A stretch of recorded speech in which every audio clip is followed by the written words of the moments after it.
Contohnya bisa dibuat begini. Misalnya saya pakai penakar hujan, tahu penakar hujan ya? Kayak tabung gitu, kayak gini. Kayak tempat minum saya, kelihatan nggak? Nah, tempat minum saya. Nah, ini. Itu penakar. Iya, penakar hujan. Lalu nanti kan per luas nih. Luas yang saya gunakan itu, luas penampangnya berapa? Lalu nanti ketampungnya itu berapa volumenya. Jadi nanti satuan itu sebenarnya satuan luas per volume. Luas itu bisa dinyatakan sebagai nanti curah hujan itu bisa dikonversi menjadi hektar meter kubik per hektar itu bisa. Jadinya ya. Jadi milimeter itu adalah sebetulnya milimeter kubik per milimeter per segi. Sebetulnya gitu. Gitu ya. Jadi bentuk sederhana itu. Jadi bentuk sederhana dari sebuah volume dibagi luas. Kira-kira ngerti ya? Bisa dipahami nggak ya? Bisa dipahami ya nggak? Bisa, Pak. Bisa ya? Bisa aja ya? Mudah kan? Volume per luas. Kalau volume per luas, itu kan bisa, volume itu apa? Liter. Bisa liter gitu ya. Atau meter kubik. Bisa nggak? Jadikan meter kubik. Liter itu. Bisa, Pak. Bisa, Pak. Ya. Nah, nanti kan per luas kan. Bisa luas saya buat meter persegi. Jadinya apa ini? Meter kubik per meter persegi.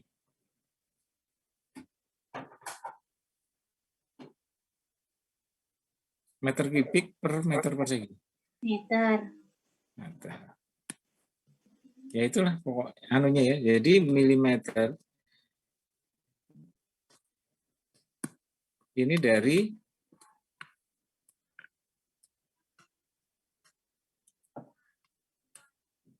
volume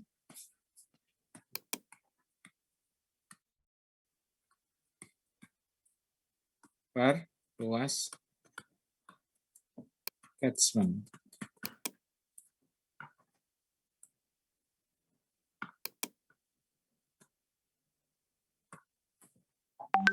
Gitu ya.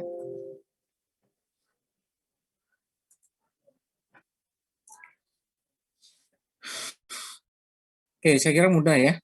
Gitu ya, selalu satuannya begini. Lalu beberapa unsur, ada temperatur. Kemarin kita sudah bahas ini temperatur ini. Temperatur ini yang menjadi pengontrol untuk faktor dispersi dan difusi. Lalu ada kelembapan udara. Kelembapan udara ini yang mengontrol suhu.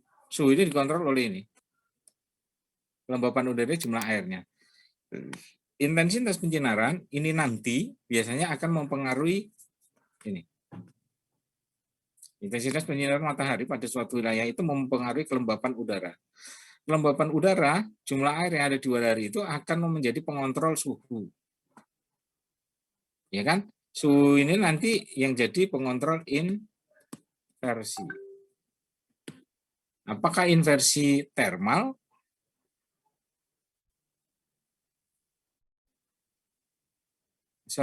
Apakah inversi horizontal maupun vertikal? Ini bisa horizontal,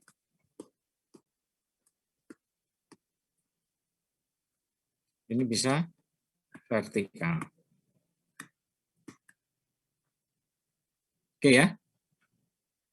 Jadi pergerakannya bisa ke kanan kiri, bisa ke atas bawah. Lalu curah hujan ini yang akan menjadi pengontrol suhu dan dispersi pencemaran udara. Jika terjadi hujan, gitu ya, maka polutan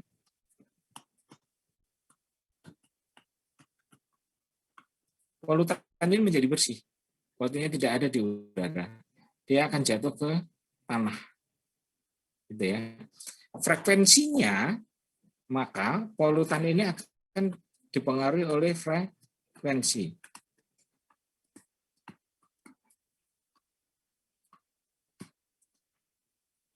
frekuensi terjadinya hujan ini diukur berdasarkan curah hujan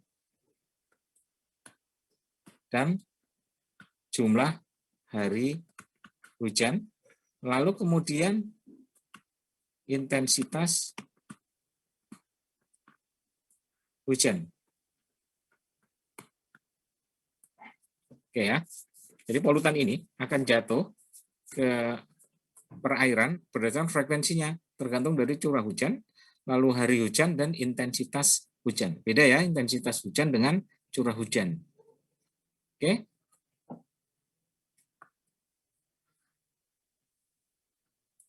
Kalau intensitas hujan ini variabelnya terhadap waktu.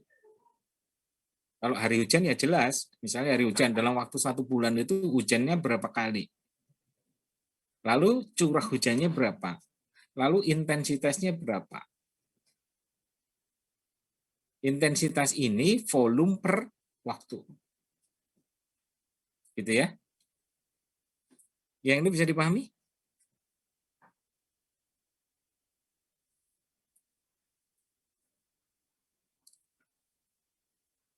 Baik.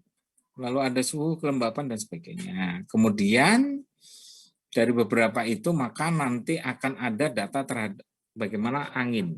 Angin ini yang mempengaruhi dispersinya. Ya toh? Adanya perbedaan tekanan udara, maka menyebabkan pergerakan udara. Maka angin bergerak dari yang bertekanan tinggi ke daerah yang bertekanan rendah. Maka nanti ada arah, ada kecepatan. Ada ke arah angin dan kecepatan angin. Ini yang mempengaruhi dispersi pencemaran udara. Kecepatan angin ini mempengaruhi seberapa jauh dia bisa terdispersi. Kemudian arah ini menunjukkan kemana dia mengalami proses dispersi.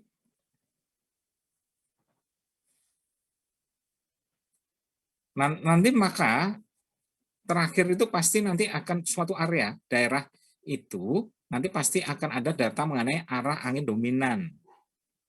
Ya, arah angin dominan inilah yang menunjukkan suatu area tersebut, daerah misalnya di Samarinda, itu setiap tahun itu dominan dia akan bertiup angin ke arah mana sih, gitu ya?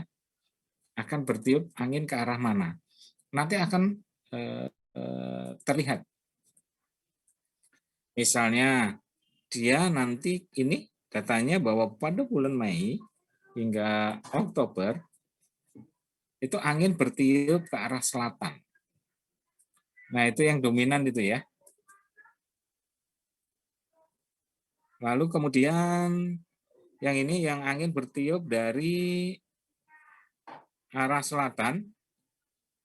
Kemudian ada bulan November hingga Desember itu bertiup dari ke arah barat. Nah, inilah arah angin dominan.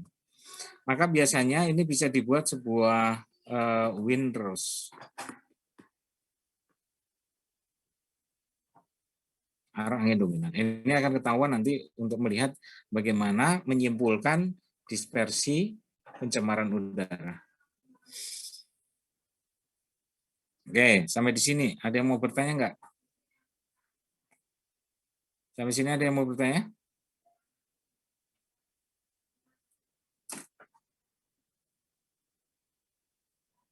Enggak ada? Oke, saya lanjut. Nah, ini tugas kelompok kemarin yang belum sempat tersampaikan. Jadi tugas kelompoknya adalah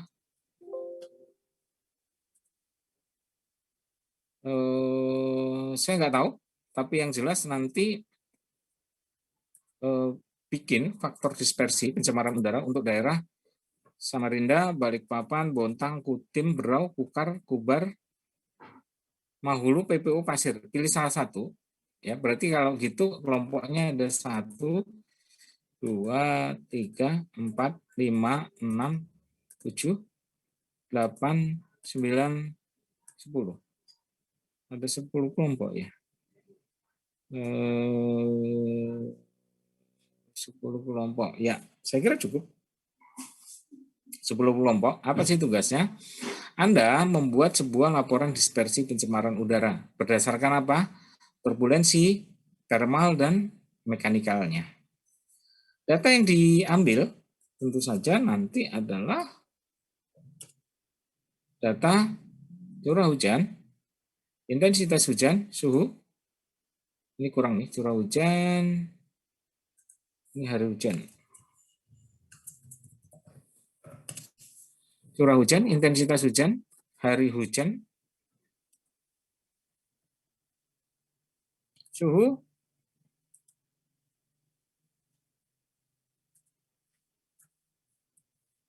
kelembaban udara,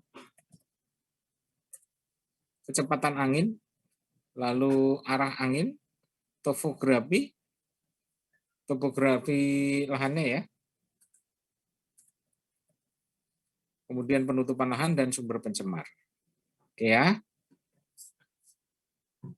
Ini untuk apa namanya? Mengetahui bagaimana faktor turbulensi thermal dan mekanikalnya. Dari sini nanti tolong dibuat bagaimana dispersi pencemaran udara yang terjadi di daerah tersebut. Oke ya. Kesimpulannya nanti bagaimana dispersi pencemaran udara di daerah misalnya di Samarinda atau di Balikpapan gitu ya, berdasarkan data-data yang ada tersebut.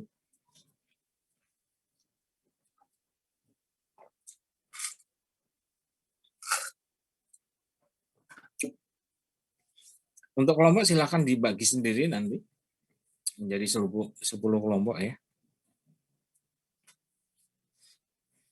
Itu tugasnya. Ada yang mau bertanya?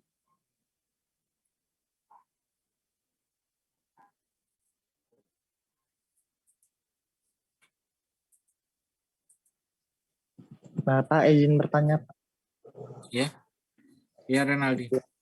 Jadi ya kelompoknya itu untuk Samarinda, mahasiswanya untuk Samarinda aja, jadikan satu kelompok.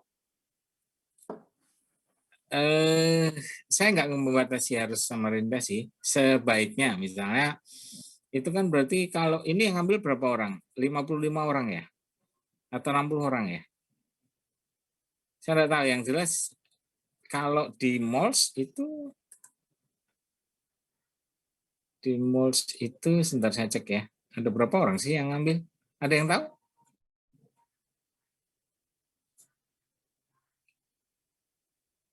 Di malls itu ada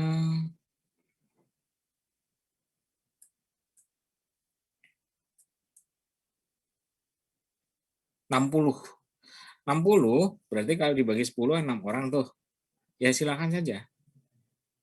Silakan dibagi kelompoknya. Tapi sebaiknya memang di kelompok tersebut ada misalnya kelompok Balikpapan ya ada orang Balikpapan, nyari datanya mudah. Gitu ya. Bontang gitu. Tapi tidak harus bahwa kelompok Samarinda orang Samarinda semua lah. Nanti kalau yang misalnya kelompok mana gitu, kelompok Bontang atau kelompok Mahulu tidak ada orang Mahulu lah bagaimana? Gitu ya. Sebentar. Ada enggak? Ini ada semua ya? Anak Bontang ada? Ada, Pak. Ada lah. Saya kira ada lah ya kalian. Pasti tersebar di mana-mana. Itu kelompoknya. Bapak mau tanya. Ya. Itu nanti ngambil datanya itu kita datang ke tempat yang meteorologinya itu atau kita cari di web gitu datanya? Datang ngambil di mana aja monggo silakan. Saya nggak batasin. Misalnya Anda ngambil dari situsnya BMKG ya silakan. BMKG itu online kok sekarang. Anda kalau mau cari di situ silakan, mudah. Masuk aja ke situsnya BMKG, itu online. Datanya online. Jadi dia nge-share data kondisi meteorologi se-Indonesia lagi. Itu ada. Silakan ambil di situ nggak apa-apa. Data sekunder dari instansi yang instansi yang berwenang itu valid datanya. Jadi enggak perlu ke kantor BMKG terus minta, enggak usah. Anda cari data sekunder saja, ya. Anda bisa ngambil dari mana saja, yang penting adalah analisis Anda terhadap data-data tersebut mengenai bagaimana dispersi pencemaran udaranya. Gitu ya. Misalnya saya dapat bersumber dari dokumen AMDAL perusahaan A itu. Di situ dituliskan bahwa iklimnya adalah seperti ini, curah hujannya seperti ini, ya silahkan, nggak apa-apa. Atau ada situs lain tentang iklim yang Anda mau ambil, yang penting di daerah tersebut. Nggak apa-apa. Ya, tidak harus data yang resmi gitu dikeluarkan oleh si A gitu, nggak apa-apa. Sejauh ini saya data BMKG itu bisa download. Bahkan mau 10 tahun juga bisa. Misalnya curah hujan selama 10 tahun itu ada. Gitu ya. Jadi ini Ani? datanya untuk 10 tahun terakhir, Kakak, atau gimana? Apanya? Untuk data-data kayak curah hujan, hari hujan, itu tuh 10 tahun terakhir atau Iya, iya. Jadi kalau mau ngambil kesimpulan itu idealnya 10 tahun terakhir memang. Jadi 10 tahun itulah yang bisa dilihat bagaimana tren iklim di suatu daerah tersebut. Kalau cuma setahun 2 tahun ya nggak bisa diambil kesimpulan. Kira-kira gitu ya.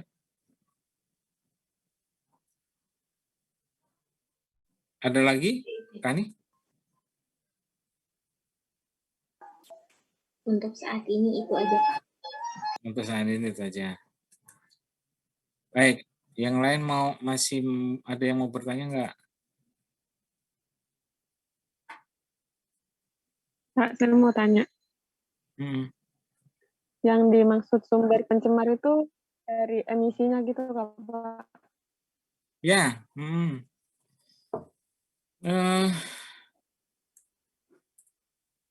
sumber pencemar, sebentar, ya. Sumber pencemar kemarin ada berapa ya?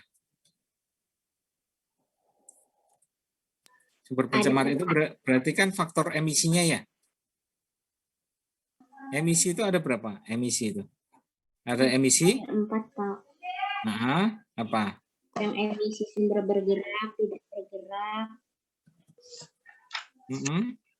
Terus itu yang bergerak spesifik sama yang bergerak tidak spesifik. Ya.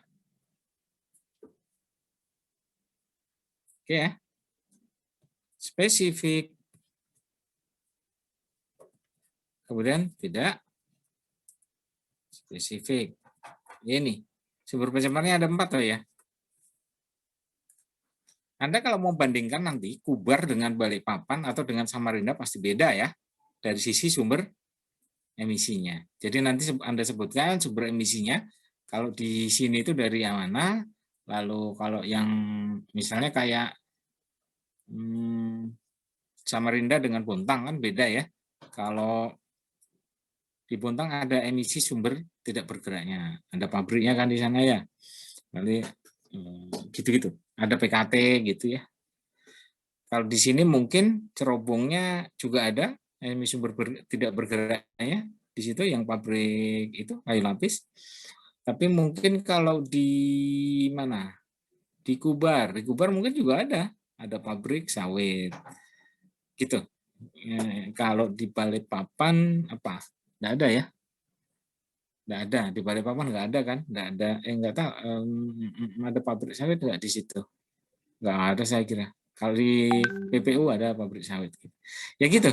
Yang harus Anda identifikasi sebetulnya asalnya dari mana, apa aja sih sebetulnya gitu ya. Apakah dari emisi sumber bergeraknya dari mana, terus tidak bergeraknya dari mana, kemudian spesifik dari mana, tidak spesifik dari mana. Itu kira-kira ya. Kalau misalnya pengumpulannya kapan? Apa tuh? Pengumpulannya.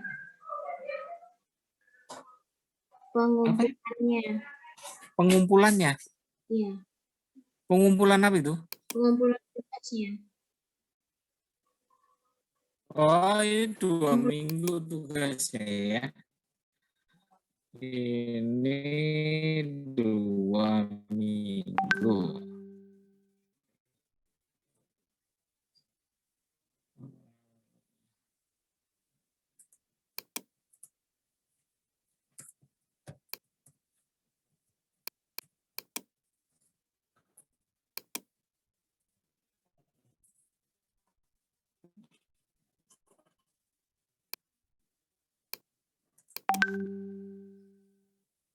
Baik, sekali lagi silakan Anda kalau ikut kuliah diaktifkan anunya ya. Apa namanya?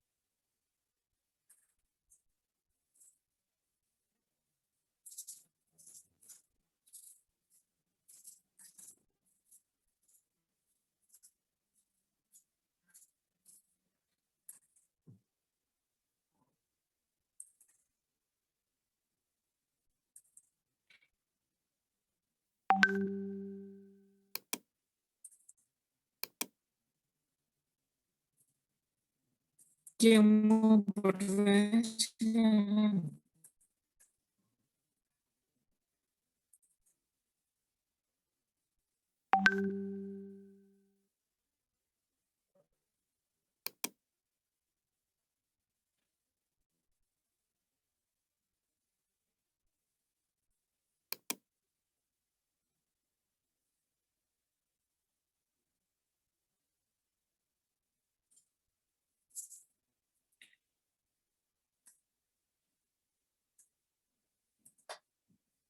Baik, kita sekarang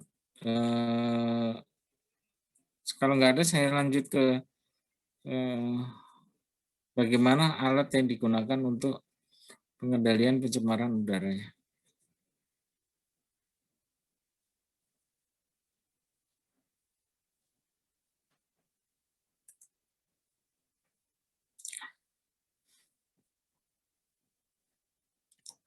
Baik, pada prinsipnya, jadi ini adalah alat yang digunakan. Kemarin kan sempat ada pertanyaan bahwa jadi bagaimana pencemaran udara itu bisa dikendalikan kan gitu ya. Kemarin impact-nya terhadap atmosfer itu sudah kita pelajari saya kira. Dan bahwa bagaimana untuk memperbaiki kondisi itu ya satu-satunya jalan kita mesti bisa meminimalisir bagaimana sumber pencemar. Sudah kemarin kan sudah kita pelajari ya, kalau misalnya SOx, NOx itu rilis ke udara, maka dia akan jadi pencemar sekunder. Efeknya apa? Ya, efeknya kemarin macam-macam ya, ketika sudah bereaksi, dia bisa menjadi hujan asam, lalu dia bisa menyebabkan apa namanya? Global warming. Lalu ketika global warming terjadi, maka nanti ada climate change. Mudah-mudahan tidak terjadi climate change. Gitu ya. Semakin ke sini, semakin trennya ke arah semakin lama itu ternyata kok kondisi global itu kondisi meteorologi terutama. Jadi gini, jangan dipisahkan antara meteorologi dengan bagaimana faktor dispersi pencemaran udara ya. Ini tidak sama. Sebentar.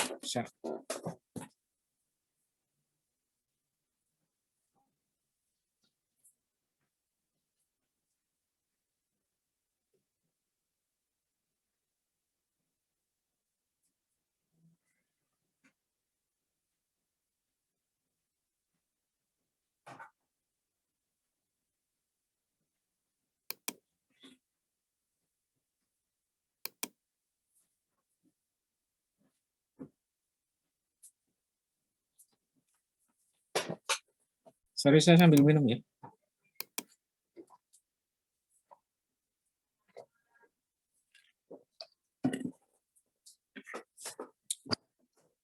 Jangan dipisahkan antara bagaimana kondisi meteorologi kita itu dengan pencemaran udara. Salah satu kontribusi terjadinya perubahan kondisi meteorologis itu salah satunya adalah bagaimana kondisi dispersi pencemaran udara. Itu faktor terbesar yang mempengaruhi. Apakah dan ternyata pencemar udara yang disebabkan oleh aktivitas manusia yang disebut sebagai antropogenik itu tidak hanya berpengaruh terhadap kondisi meteorologi secara global, tetapi ternyata bisa mempengaruhi juga bagaimana kondisi pencemaran udara yang disebabkan oleh kondisi alam, gunung meletus, kebakaran, badai. Ternyata antropogenik ini mempunyai peranan juga terhadap sumber pencemar yang berasal dari alam tersebut.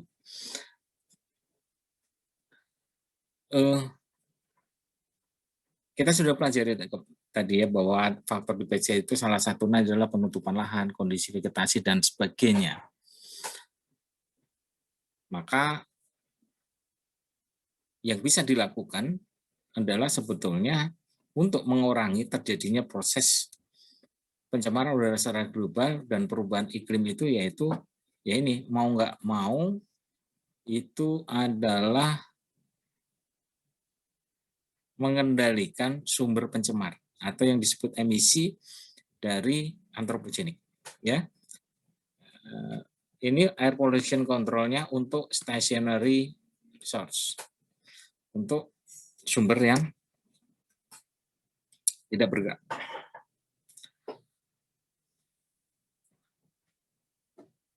Jadi seperti ini,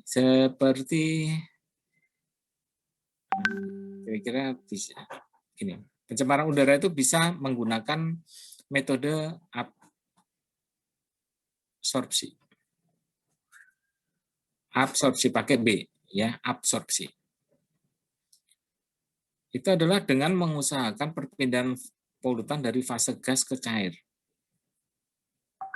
Hal ini adalah sebuah proses transfer massa di mana gas dilarutkan ke dalam cairan. Kemudian prinsip difusinya adalah transfer polutan gas dari konsentrasi ke konsentrasi rendah. Kalau saya analogikan, absorpsi itu seperti ini.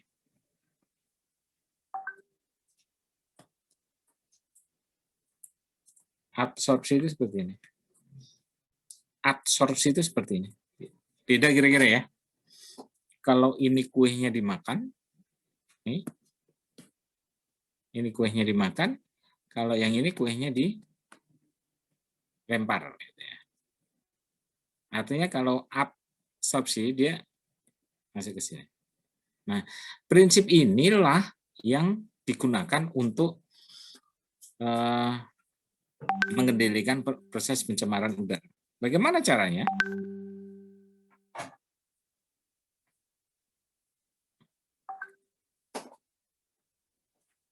Proses absorpsi, kita absorpsi ya.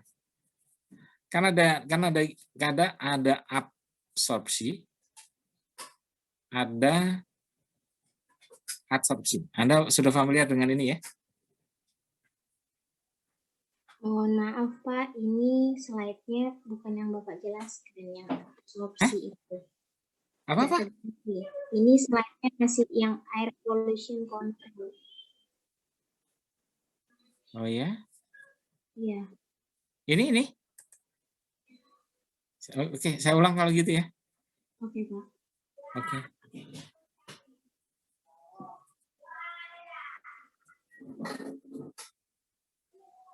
Jadi dari tadi nggak berubah ya?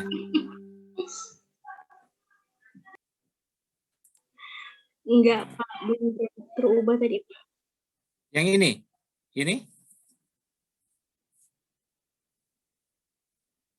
Air pollution control kelihatan? Iya, kelihatan. Ini? Iya, kelihatan itu Pak, yang polutan gas. Polutan gas kelihatan. Oke. Nanti kalau nggak geser kasih tahu saya. Ini kelihatan? Kelihatan Pak. Oke. Jadi satu-satunya cara yang bisa digunakan untuk mengendalikan pencemaran udara dengan mengontrol alatnya, ya toh?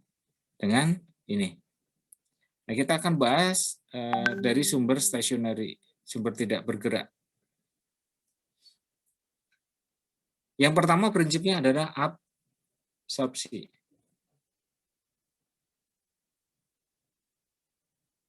Absorpsi ini itu perpindahan, kita akan memindahkan polutan dari fase gas menjadi fase cair. Bagaimana caranya? Kita akan membuat transfer massa di mana gas ini dilarutkan ke dalam cairan. Prinsip difusi yang terjadi adalah akan terjadi transfer massa dari konsentrasi tinggi ke konsentrasi yang rendah. Proses absorpsi. Ini ditempatkan di mana sih?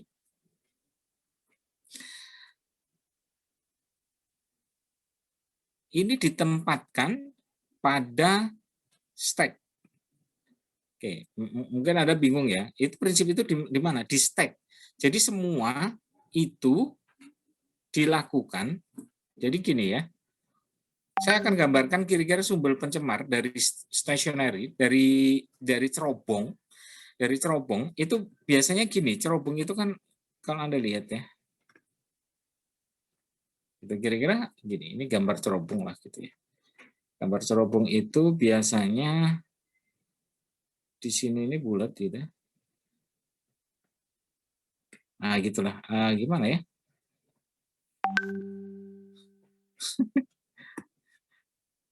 Gitu gambarnya lah ya. Ini anunya. Ini biasanya di sini ada blower. Lalu di sini ini ada space yang digunakan. Terus ini adalah anggaplah ini ruang tungkunya gitu ya. Tungku pembakarannya. Pak, sih nggak ada gambar cerobongnya. Hah? Nggak ada gambar cerobongnya. Ya?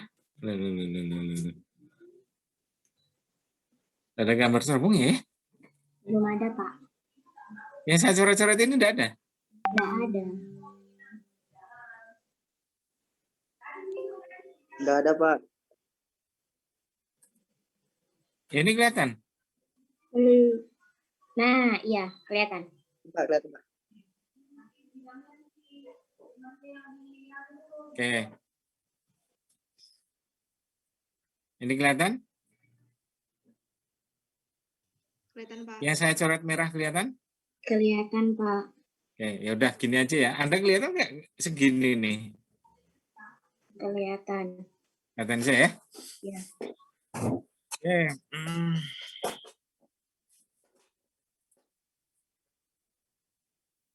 Satu, prinsipnya adalah absorpsi gas.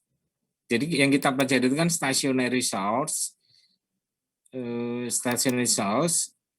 air pollution control-nya yang untuk stationary source, ya emisi sumber tidak bergerak gitu ya. Sebetulnya emisi sumber tidak bergerak itu asalnya dari mana sih? Kan dari cerobong kan ya. Rata-rata itu dari sebagian besar 90% itu stack cerobong yang kemarin menghasilkan plum. Plum itu di industri, di pabrik itu selalu biasanya digunakan bersumber dari boiler. Jadi energi yang digunakan di pabrik itu energinya itu selalu berupa dari boiler. Ini misalnya ada air, ini kan direbus nih. Ini ruang pembakarannya, maka nanti akan keluar steam atau uap panas. Uap panas itu yang akan menggerakkan turbin, menggerakkan mesin-mesin dan sebagainya. Dari pembakaran ini maka dia pasti akan menghasilkan ini kan ya, asap ya, emisi pembakaran. Apapun itu bahan bakarnya, apakah ini bahan bakar dari bahan bakar organik atau dari bahan batu bara atau dari gas, terserah. Yang jelas ini nanti akan mengeluarkan emisi. Emisi udara ini akan dihembuskan. Biasanya ini ada blower. Ya, ini dimasukkan di sini, terus dihembuskan ke atas untuk dibuang. Jadi di sini ini kayak ada blower disedot, kemudian dihembuskan ke atas ke cerobong. Oke? Jadi bukan berarti terus didiemin aja, terus dia bisa terhembus ke atas sendiri, nggak bisa. Dia nanti di blower, ya disedot kemudian dibawa ke atas. Makanya selalu kemarin aturan untuk ngambil sampel itu kan selalu 8D. Ini 8D, yang di atas ini apa nih kemarin? 2D, 2 kali diameter. 2 kali diameter diukur dari bawah. Misalnya diameternya 3 meter ya 8 kali 3, 24 ke sini. Terus 2 kali 3 6 meter. 6 meter dari ujung sini. Berarti ini ada 24 meter tadi ya. Ini ada 6 meter. Diperkirakan kondisi 24 meter dan 6 meter ini kondisinya turbulen. Kenapa? Ini selalu dihembuskan oleh blower untuk dibuang ke atas. Makanya di sini masih turbulen. Tidak bisa diambil sampelnya. Di area sinilah dia laminer. Antara 8D dan 2D ini laminer di sini. Nah, kemudian di ujungnya dia kan keluar. Keluar ini dipengaruhi kondisi meteorologi, dipengaruhi oleh kecepatan angin. Makanya ini jadi turbulen lagi. 6 meter ke atas ini jadi turbulen lagi. Gitu ya. Jadi polutan itu, emisi itu stationary dipompa kemudian dibuang ke atas dalam sebuah stack. Lalu di mana sih air pollution control-nya dibuat? Bisa di sini, bisa di stack sini. Air pollution control-nya ini, air pollution control ini, alatnya itu bisa ditaruh di mana sih? Supaya nanti dia ketika rilis ke udara itu sudah di bawah baku mutu. Alatnya bisa ditaruh di sini posisinya, antara ruang bakar dengan area stack-nya, atau dia di dalam stack, tergantung jenis alatnya. Ini dulu bisa dipahami?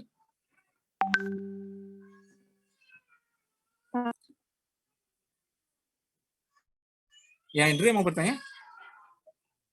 Enggak. Bisa dipahami ya? Paham, Pak. Prinsip kerja yang digunakan itu bisa berbagai macam. Satu, untuk polutan gas. Ingat, ini yang untuk fasenya gas. Ini kan ya yang dikeluarkan itu bisa gas gitu ya, bisa partikulat gitu ya. Bahkan partikulat itu ada yang partikulatnya ukuran besar sama ukuran kecil. Nanti kita lihat. Misalnya saya akan mengolah emisi dari sumber pencemar saudas. Saudas itu isinya hanya partikel, gitu ya, yang akan dibuang. Maka dia hanya terdiri dari partikel. Tapi ada yang berupa gas, SO2, NO2 gitu ya, atau gas VOC gitu ya, volatile organic compound. Misalnya kayak limbah-limbah hidrokarbon, misalnya pemurnian minyak gitu ya, bahan bakar itu kilang minyak itu dia dia berubah gas dan dia organik, dia hidrokarbon. Nah, nanti teknologinya bisa macam-macam. Yang kita lihat sekarang adalah teknologi untuk bagaimana mengurangi emisinya, gitu ya, mengurangi emisi. Oke. Ada juga yang untuk memang menghilangkan emisi. Misalnya kayak flare, kalau Anda lihat di Balikpapan itu selalu ada selalu ada flare-nya kan? Anda pernah ada anak Balikpapan enggak nih di sini? Mana anak Balikpapan? Enggak ada satu pun. Enggak anak Balikpapan juga enggak apa-apa. Ada yang pernah lihat flare di Balikpapan? Flare itu yang di atasnya itu ada api itu, Pak. Iya, yang itu loh, yang kita Pertamina, yang ujungnya nyala api terus. Iya. Obor Kak, Pak? Obor. Oh. Ya obor. Ya udah obor. Tapi jangan obor lah. Kalau anak teknik jangan nyebutnya obor, nanti itu flare. Flare. Tahu enggak kenapa kok itu obornya nyala terus? Ada yang tahu nggak?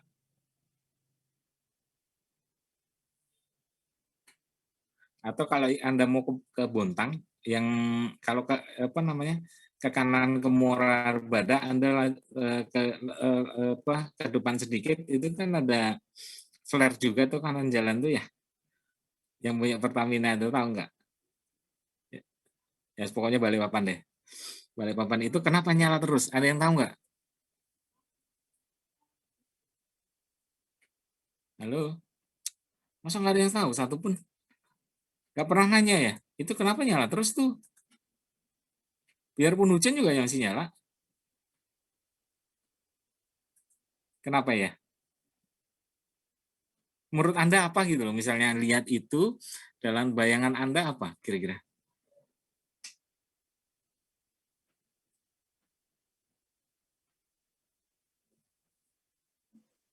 Karena di situ ada minyaknya terus, Pak. Karena di situ ada Ada minyaknya. Iya, minyaknya terus. Itu kan biasanya itu yang Pertamina kan, Pak. Di situ ada minyaknya terus, lalu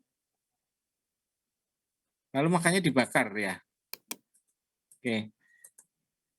Jadi gini, flare. Jadi gini, yang keluar dari sini itu, yang keluar dari sini, yang dari cerobong ini, yang keluar dari cerobong ini bisa macam-macam kan ya? Bisa hidrokarbon. Kalau dari pengirian minyak yang di Balikpapan itu, pasti yang keluar di sini itu adalah gas yang dia mengandung hidrokarbon, ya, mengandung HC. Dia gas, tapi di dalamnya dia bukan kandungan partikulat yang tinggi, tapi kandungan HC-nya. Yang notabene dia itu VOC. Dia volatile organic compounds. Dia itu mudah terbakar gitu ya. Mudah terbakar.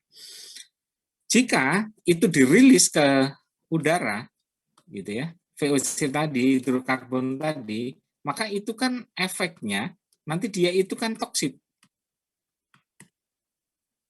Dia toksit. Maka supaya dia tidak toksit, maka selalu dibakar di ujungnya. Hidrokarbonnya itu dibakar, di flare. Jadi gas itu masuk, dibakar di flare, nanti yang keluar itu gasnya sudah tidak mengandung hidrokarbon lagi, sudah tidak mengandung volatile organic compound lagi. Justru ketika apinya itu mati, Anda mesti khawatir itu. Kira-kira dia mengeluarkan gas beracun tidak itu. Khawatirnya adalah dia tetap mengeluarkan gas yang beracun, tetapi flare-nya nggak nyala. Gitu. Padahal fungsinya flare, api itu untuk membakar si kandungan polutan yang ada di gas tersebut, gitu ya. Jadi fungsinya flare itu seperti itu. Misalnya saya punya reaktor biogas. Reaktor biogas, kemudian sebagian gasnya akan saya salurkan untuk membangkitkan energi. Tetapi reaktor saya kelebihan. Maka ini kan saya harus membuang biogas itu kan. Gas metan itu harus saya buang kan. Tapi ketika saya buang langsung ke lingkungan, nanti ini toksit, mencemari udara. Maka supaya tidak mencemari gimana? Saya bakar ini. Karena dia VOC. Saya bakarlah biogas itu.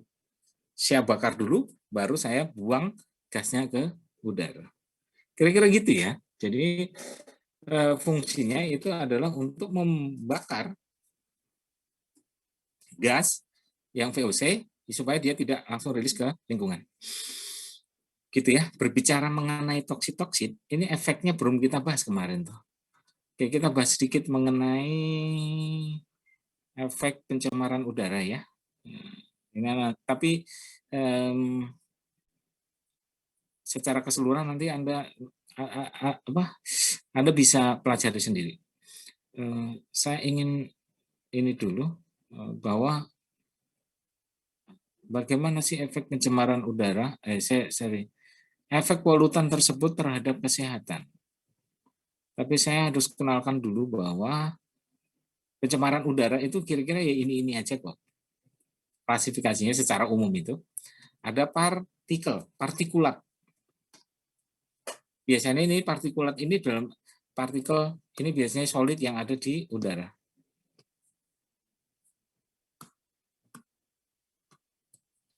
Lalu ada belerang. Jadi Anda tidak bisa menyebut SOx gitu ya. Anda menyebut SOx boleh, tetapi SOx itu sebetulnya kan bisa berupa SO atau SO2 gitu ya, atau SO3 lah gitu. Disebut sebagai SOx, tapi sebetulnya pencemar udara parameter. Jadi ketika terjadi proses pembakaran itu yang di ruang bakar itu, yang rilis ke udara itu biasanya terbesar itu dalam bentuk SO2. Makanya parameter kuncinya itu selalu SO2. Kenapa? Apakah tidak ada yang lain? Ada. Cuma parameter terbesar yang keluar dalam proses pembakaran yang tidak sempurna itu adalah SO2. Lalu ada senyawa organik meter yang tadi ya. Terus ada apa nih? NO2, nitrogen dioksida. Ya, ini juga sama. Ini NO2. Ini ada CO. Secara halogen radioaktif. Secara umum sih sebenarnya ini saja sih. Secara umum ya. Secara umum pencemaran udara itu ya ini aja sebetulnya. Meskipun banyak yang lain yang melengkapi ini gitu ya. Tapi sebagian besar itu sebenarnya efeknya ada di sini. Oke, kita lanjut. Partikel itu bisa macam-macam. Istilahnya bisa macam-macam. Ada fine dust, coarse dust, smoke, foam, ada fog. Ini yang membedakan adalah diameternya. Aerosol, dia berupa aerosol. Aerosol ini kayak koloid ya. Kalau di air koloid, kalau di udara aerosol. Aerosol ini benda padat yang dia melayang-layang di udara. Kalau ada pernah ini, ada benda padat yang melayang-layang terus dia. Dia tidak mengendap di bawah maupun dia terikut angin kemanapun. Bentuknya aerosol lah pokoknya ya. Dia ini melayang-layang di udara. Ada yang diameter kurang dari 1000 disebut sebagai fine dust, kemudian yang kurang dari 100 itu adalah coarse dust, kemudian aerosol yang ini berupa smoke ini berupa padatan dan cairan. Kalau kita nyebut sebetulnya kabut. Lalu foam ini aerosol yang berasal dari kondensasi panas. Kalau Anda pernah lihat ini apa namanya reaktor pendingin ya. Kalau Anda pernah lihat kalau di pabrik sawit itu suka ada gitu. Jadi di proses sterilisasi itu ada perebusan buah sawit di dalam sebuah bejana. Ketika direbus dia ada uap airnya. Itu yang disebut sebagai ini foam. Kalau Anda ngerebus air di ketel itu ya udah mendidih dia keluar kalau ketel ada bunyinya dia ada asapnya ya. Itu yang disebut sebagai foam. Nah, nanti kalau di pabrik itu ada alat yang dipakai untuk pendingin yaitu sudah foam. Jadi Anda harus pisahkan ya. Anda harus tahu mana yang foam, mana yang fine dust gitu ya, mana yang fog gitu maksud saya, mana yang mist, mana yang plume, mana yang smoke. Supaya Anda tidak salah pengertian. Jadi kadang orang itu salah dalam menentukan sesuatu. Kalau ada cerobong terus keluar kayak ada asap-asapnya, terus dia bilang itu pencemaran itu. Bayangin aja itu terobongnya aja sampai kayak begitu, keluar asapnya terus warnanya putih. Padahal itu adalah foam. Foam itu adalah kondensasi uap panas. Jadi itu isinya cuma air. Ya cuma air kondensasi, asap kondensasi itu keluar. Itu yang tidak mencemari, kandungannya cuma air gitu ya. Jadi nanti harus bisa dibedakan mana yang itu ya, mana yang dia itu pencemar gitu. Maksud saya ada yang foam, mana yang plum, ya. Jadi sudah saya harapkan tidak ada lagi nanti ya anak TL yang itu plum, itu foam gitu ya. Bedanya jelas. Mana yang mencemari, mana yang tidak. Oke, kalau dari partikel ini bisa berbentuk seperti ini ketika dia berubah gas. Dia bisa bercampur dalam gas gitu ya. Lalu, nah, partikulat ini efeknya terhadap kesehatan itu ya ini. Nah, ini Anda baca ini ya. Saya selalu tidak bisa baca yang ini. Pneumoconiosis. Nah, ini saya selalu tidak bisa baca. Penyakitnya ini katanya. Penyakit akibat partikel. Nah, partikel itu yang 5 mikron itu tertahan di bagian saluran atas. Mungkin sekitar hidung. Lalu 3-5 mikron ketika masuk ke pernapasan manusia, itu dia akan tertahan di saluran pernapasan bagian tengah. Lalu yang ukuran 1 sampai kurang dari 3 mikron itu masuk ke paru-paru dan menempel di alveoli. Kurang dari 1 mikron ini bisa kembali dia. Dia akan masuk ke saluran pernapasan, kemudian dia terhembuskan kembali lewat hidung. Jadi ada efeknya, ada 1, 2, 3, 4. Ada 4 efek ketika itu bersifat partikulat. Nah, kira-kira di sinilah ya. Dia bisa menempel di sini, sama di atas sini. Ini yang bentuknya partikulat. Lalu partikel itu bisa macam-macam yang dihisap manusia. Itu ada penyakit silikosis. Silikosis itu ketika kita banyak menghirup silika. Silika masuk ke saluran pernapasan kita, itu kemudian mengendap di paru-paru dan itu disebut sebagai penyakit silikosis.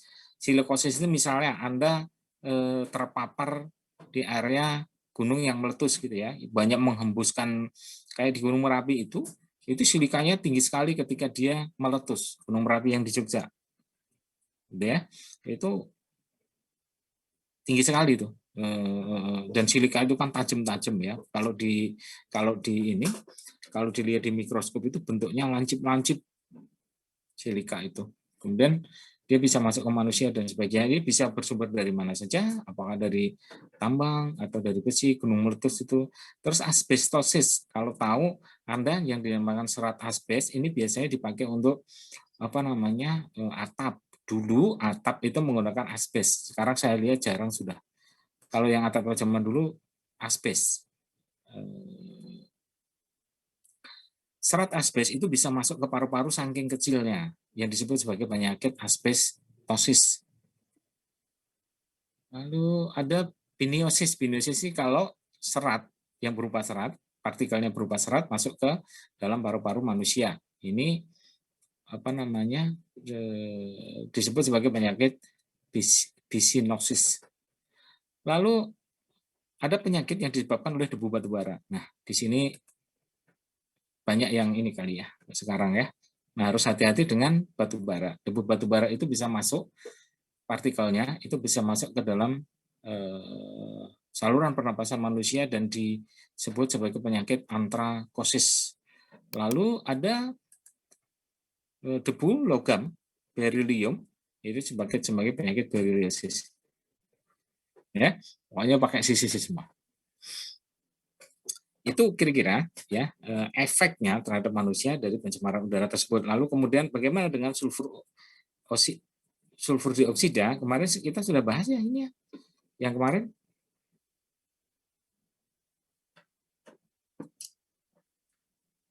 Yang bisa terjadi hujan asam, saya kira nggak usah jelasin lagi ya. Ini yang kemarin bisa SO2, pencemar primer jadi pencemar sekunder ya. SO3, lalu S3 jadi H2O, jadi H2SO4. Oke ya. Hujan asam. Oke. Hujan asam itu tidak hanya ke manusia ya. Hujan asam itu ketika asam di perairan ya macam-macam. Biota perairan rusak, lalu kemudian tanaman juga, vegetasinya juga akan berpengaruh ya kan. Yang jadi efeknya itu tidak hanya manusia, tapi ya tetap air sama vegetasi itu ada impact-nya terhadap pencemaran ini. Kita sampai jam berapa kuliahnya? Sampai jam 14.40, Pak. Oke, bisa ada waktu ya. Iya. Jadi hujan asam itu bisa merusak tanaman dan sebagainya. Oke, CO ini CO ini kan gini ya. Kalau Anda pernah dengar misalnya, CO ini lucu. CO ini gas yang tidak berbau. Yang pertama, tidak berasa dan tidak berwarna. Oke. Nah, lalu CO ini cara kerjanya begini. Apabila terhisap ke dalam paru-paru, maka akan ikut peredaran darah dan akan menghalangi masuknya oksigen yang dibutuhkan oleh tubuh. Gitu ya. CO itu ketika masuk, itu dia akan ikut peredaran darah dan dia menghalangi darah ini untuk mengambil oksigen. Jadi ketika hemoglobin, kan hemoglobin ini kan darah ini tugasnya kan ngambil itu ya. Dia ngambil oksigen, kemudian disebarkan ke seluruh tubuh, makanan dan oksigen ke seluruh tubuh gitu ya. Prinsipnya ya. Nah, hemoglobin yang di darah kita itu, dia itu lebih suka mengikat CO dibanding mengikat O2. Seberapa besar sih dia? Itu tuh perbandingannya bisa sampai 140 kali. Dia lebih suka CO 140 kali dibanding dengan O2. Jadi misalnya di dalam tubuh kita itu ada gas CO, dia akan langsung diserap oleh hemoglobin. Dia tidak akan menyerap O2. Jadi fungsi hemoglobin yang dia menjadi oksihemoglobin itu tidak ada. Jadi tidak ada udara yang disalurkan ke saluran vital kita. Yang dia bawa adalah gas CO. Maka resikonya kalau CO itu bisa kematian dalam waktu yang cepat. Misalnya kan ada di misalnya banyak ya kasusnya ya. Orang yang satu rumah meninggal gara-gara mati lampu nyalain genset di dalam rumah gitu ya. Gensetnya taruh di dalam rumah, dinyalain karena mati lampu gitu ya. Akhirnya satu rumah mati semua.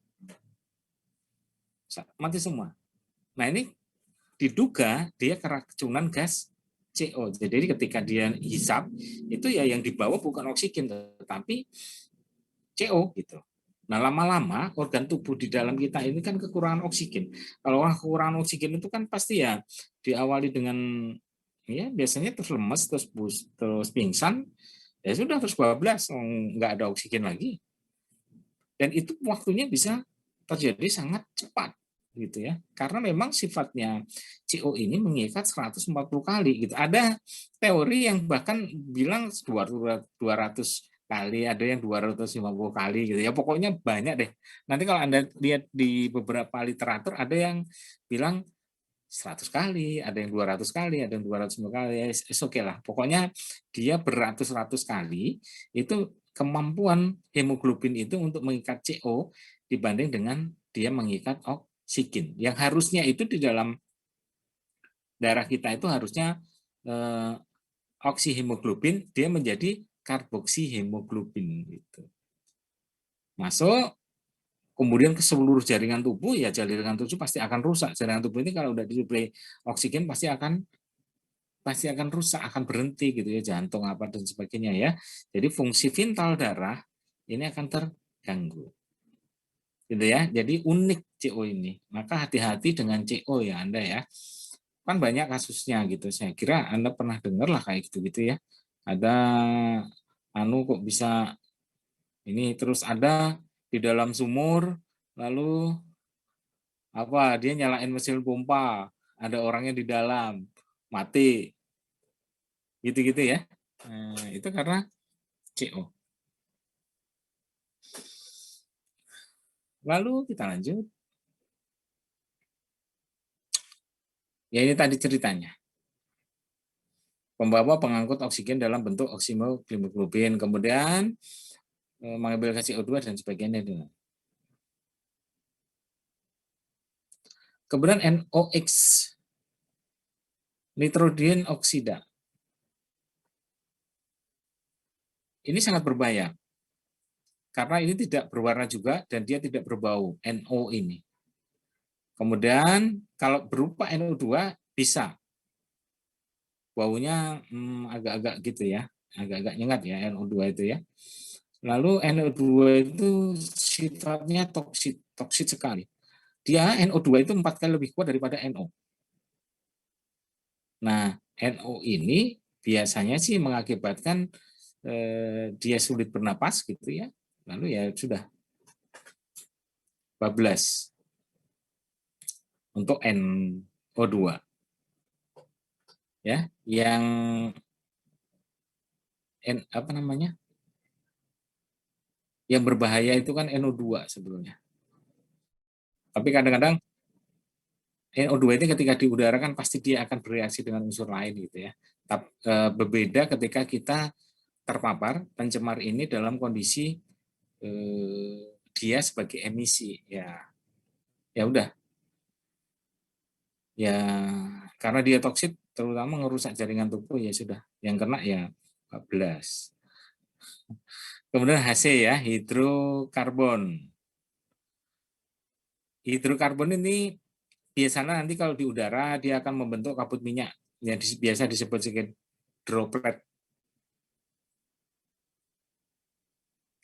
Bentuknya seperti asap hitam, itu karbon ini ya. Kalau di udara, lalu nanti kalau dia bereaksi dengan H2O ya sudah, dia akan menjadi tadi itu. Lalu, udah kira-kira itu ya.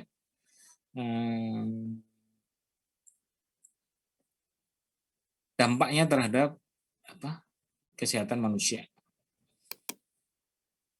Nah, dari itu maka tadi impact-nya terhadap kesehatan manusia global jadinya gitu ya. Bahwa pencemaran udara ini bisa ke manusia, bisa ke tanaman, bisa ke air, bisa ke hewan. Lalu yang mengerikan adalah dia bisa merubah kondisi meteorologi secara global atau climate change. Yang sekarang mungkin sudah kita rasakan sebagai global warming gitu ya. Global warming. Itu yang terjadi trennya sekarang bahwa ada bedanya kok panas yang dulu dengan sekarang gitu ya. Kok rasanya dia tetap berbeda gitu ya. Kondisi iklimnya itu berbeda. Suhu bumi memang makin hari makin panas. Ya, mau nggak mau, suka nggak suka ya itu memang disebabkan oleh global warming. Global warming disebabkan oleh apa? Ya beginian ini, antropogenik dan sebagainya. Lalu kondisi alam juga tidak mendukung. Suplai oksigen dari vegetasi juga semakin berkurang gitu ya. Bahwa itu vegetasi itu menghisap CO2 gitu ya, karbon ya juga makin hilang. Makanya sekarang lagi gencar-gencarnya yang menghitung emisi GRK, gerakan emisi rumah kaca. Ya, oke lah. Ya gitulah pokoknya. efeknya akan kemana-mana. Tapi sebagai engineer kita ada solusinya gitu lah ya, yang tadi. Oke. Bahwa emisi sumber tidak bergerak itu bisa dikendalikan, bisa dikendalikan. Ya ini tadi ya, bahwa kita bisa pasang di sini, bisa dipasang di sini. Untuk supaya apa? Pabrik-pabrik atau stek cerobong yang sudah yang beroperasi itu, yang mengeluarkan emisi itu, dia bisa mengeluarkan emisi pencemaran udara pada kondisi konsentrasi pencemar yang rendah. Itu yang penting. Kalau dia mengeluarkan SO2, NO2, oke lah. Karena proses pembakaran dia akan mengeluarkan itu. Tidak mungkin kita zero gitu ya. Tapi paling tidak kita harus bisa kita bisa menggunakan beberapa rekayasa engineering untuk bisa menurunkan pencemar itu pada tataran yang lebih rendah. Oke, konsep pertamanya adalah ketika dia polutannya gas, bisa menggunakan prinsip metode absorpsi. Anda mesti ingat ya, bahwa absorpsi ini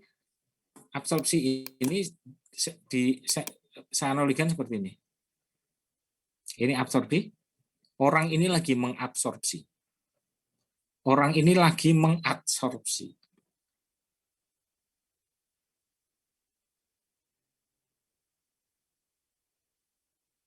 Terus bedanya apa kira-kira? Bedanya di mana ya?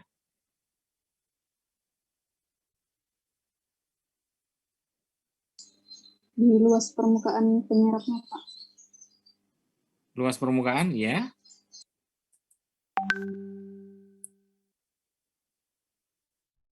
Kalau ini, kuehnya dilempar ke mukanya.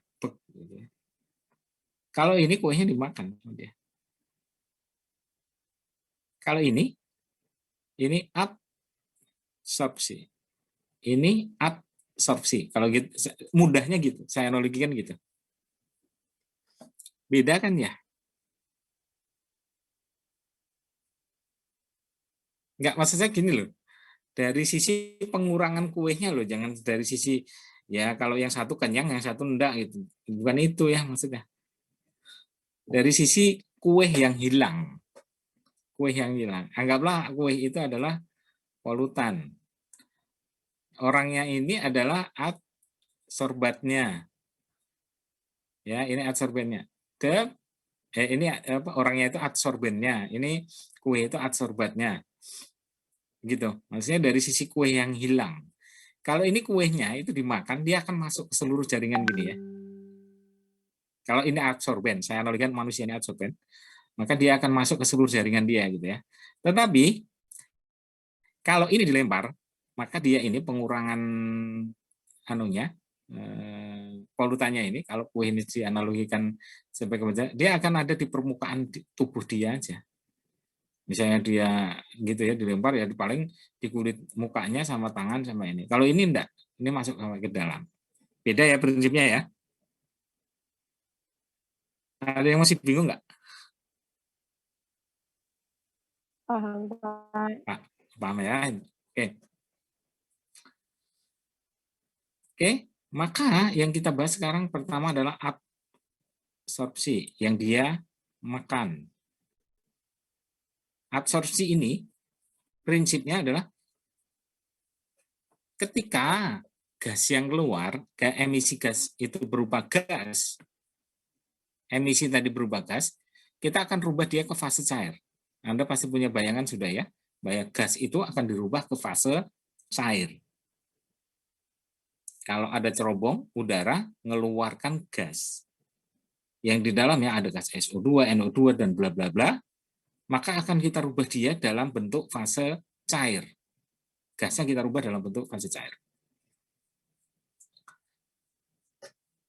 Maka prinsipnya sebetulnya ingin mentransfer, jadi ada proses transfer massa dari gas yang dilarutkan ke dalam cairan. Apakah itu cairan itu air atau cairan lainnya? Lalu difusi, proses difusi yang terjadi itu adalah karena ada perbedaan konsentrasi tinggi ke konsentrasi rendah berdasarkan prinsip kelarutan.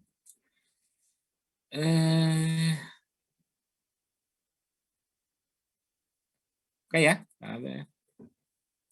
kan ada dua. Saya tanya, kalian udah pernah dapat SO enggak? Sudah ya? Sudah, Pak. SO pernah kan?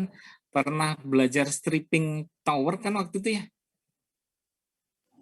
Iya, Pak. Kalau stripping tower itu menghilangkan apa, menggunakan apa? Stripping. Melarutkan gas dalam cairan, Pak. Melarutkan gas dalam cairan. Apa? Melarutkan gas dalam cairan.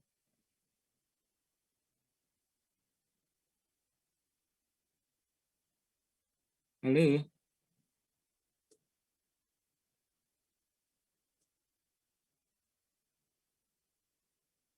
Kemarin stripping tower Menghilangkan gas amoniak dengan oksigen. Kebalik, Pak.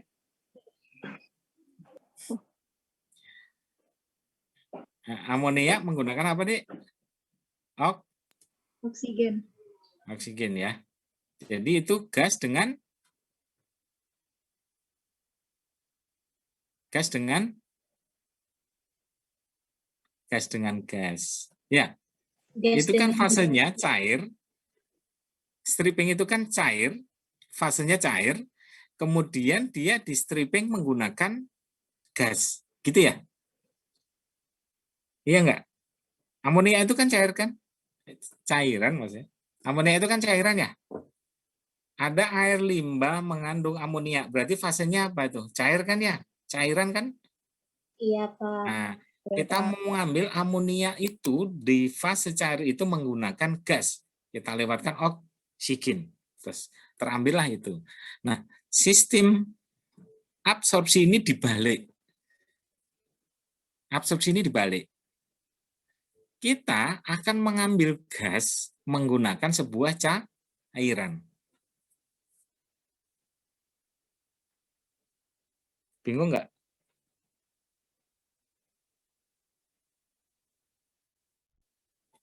Bingung nggak? Dan enggak ya? Gas ya, ngerti ya? Kalau ini nih.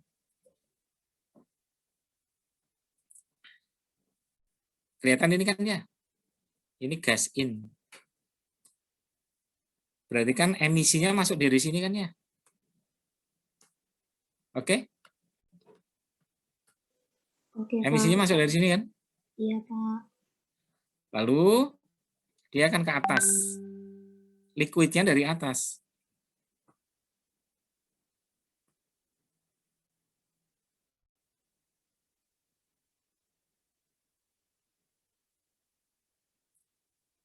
Nanti gasnya ke atas. Ini gasnya ke sana. Liquidnya ke bawah. Ini packing elemennya. Ini untuk mengontak yang di tengah ini, yang garis-garis ini. Ini untuk mengontakkan antara liquid dengan gas. Jadi di sini diharapkan gasnya sudah bersih. Prinsipnya apa? Sama sebetulnya. Prinsip kelarutan, kedekatan kelarutan antara yang fasenya gas dengan fasenya cair. Yang ini bisa dipahami? Nampak? Oke. Nah, kalau kemarin yang yang apa tuh namanya? Stripping, air stripping, itu kan dibalik kan ya? Dibalik kan ya? Gasnya dari atas, gasnya apa namanya? Airnya yang disemprot, gasnya dari bawah gini. Tapi fungsinya beda gitu ya. Caranya sama, tapi fungsinya beda, betul nggak?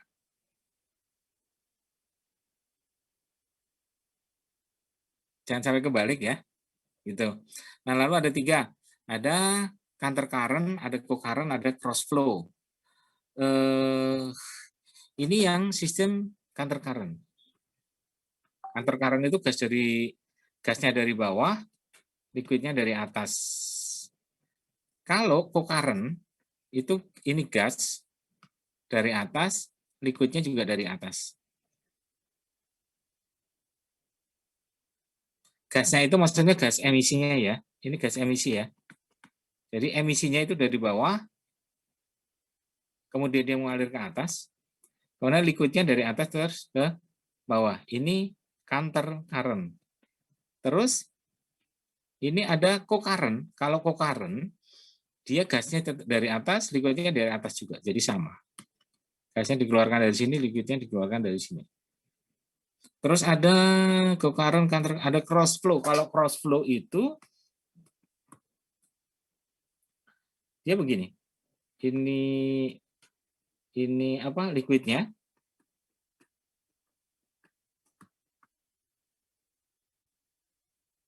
Sorry, ini salah. Ini anunya. Ini udaranya. Udaranya. Ini udara. Udara ke sana ya. Baru liquidnya dari atas. Ini liquid.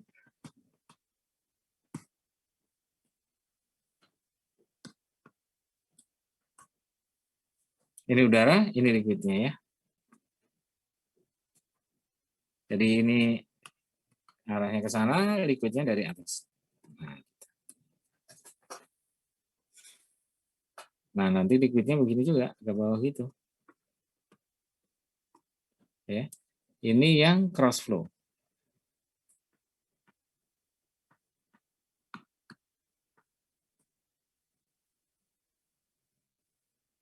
Ya, ada counter current, ada co-current, ada cross flow.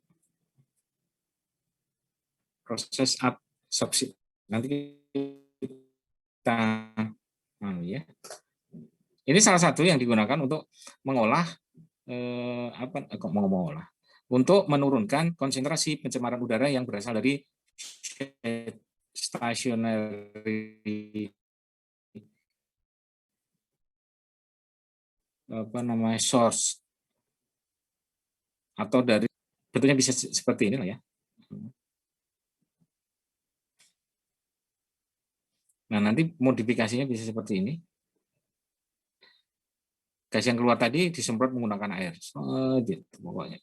Prinsipnya itu. Ini juga gitu ya. Ini kan spray waternya, gas yang masuk di spray. Paling tidak ini yang partikulat pasti jatuh. Lalu kemudian SOE, SO2, NO2, CO-nya pasti juga akan jatuh. Tapi ya tidak sesempurna hilang semua gitu enggak ya. Tergantung kelarutannya. Jadi konsentrasi dan kelarutan. Tapi minimal dia bisa terabsorpsi. Kemudian turun ke sini. Udaranya jadi bersih.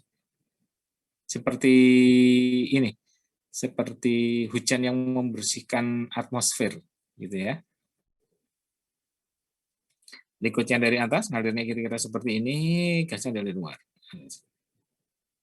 Oke.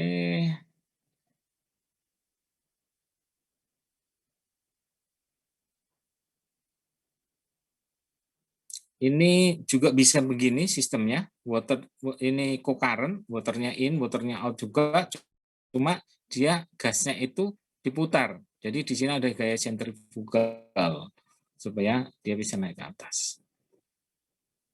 Kalau di skala industri kira-kira seperti ini, gas dari anu tadi, ini tadi kita bicara stack yang tadi saya bilang ya. Ini kelihatan nggak? Ini yang tadi saya bilang bahwa udara itu yang dari ini misalnya gas innya, ini emisinya. Ini kan emisinya nih. Ini dari ruang bakarnya. Dia akan masuk ke sini.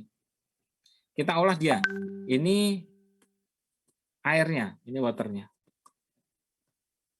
Nah, konsep industrinya seperti ini ya. Ini emisi gasnya masuk ke sini, yang dari ruang bakar tadi ke atas. Ini adalah anunya, ruang packingnya. Ini packing elemennya.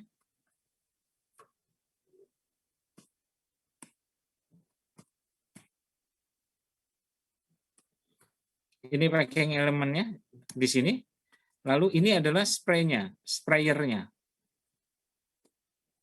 Udara dimasukkan di sini, di sprayer. Nah, tadi saya bilang bahwa udara itu yang keluar dari stek ini, yang keluar dari cerobong ini dia selalu di blower. Dia menggunakan centrifugal blower. Jadi dari sini disedot, kemudian dihembuskan ke atas melalui cerobong stek ini. Diharapkan ketika sudah dibangun alat ini dengan proses absorpsi, ini sprayernya di sini, gitu. Ini polutan udara, semua liquidnya tadi, liquidnya akan keluar di sini. Ini liquid yang mengandung polutan. Ini cair plus polutannya ada di sini. Yang diharapkan ini udaranya udah bersih gitu ya.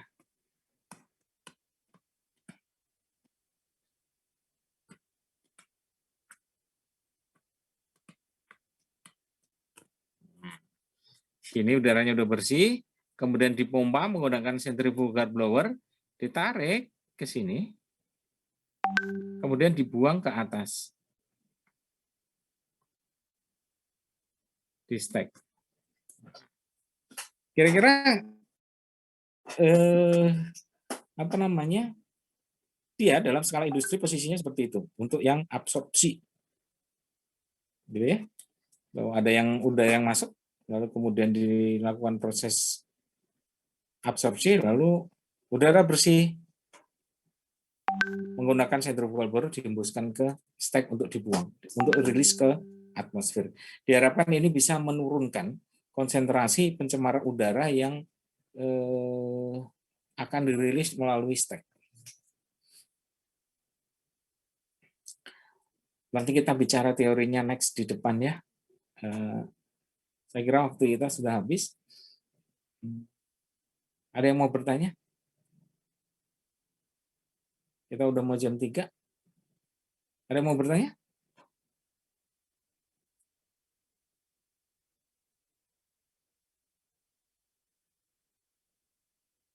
Ada yang mau bertanya? Oke. Kalau nggak ada, saya akhiri ya. Terima kasih semuanya. Wassalamualaikum warahmatullahi wabarakatuh. Tetap jaga kesehatan. Waalaikumsalam. Waalaikumsalam warahmatullahi wabarakatuh. Terima kasih, Pak. Oke, terima kasih.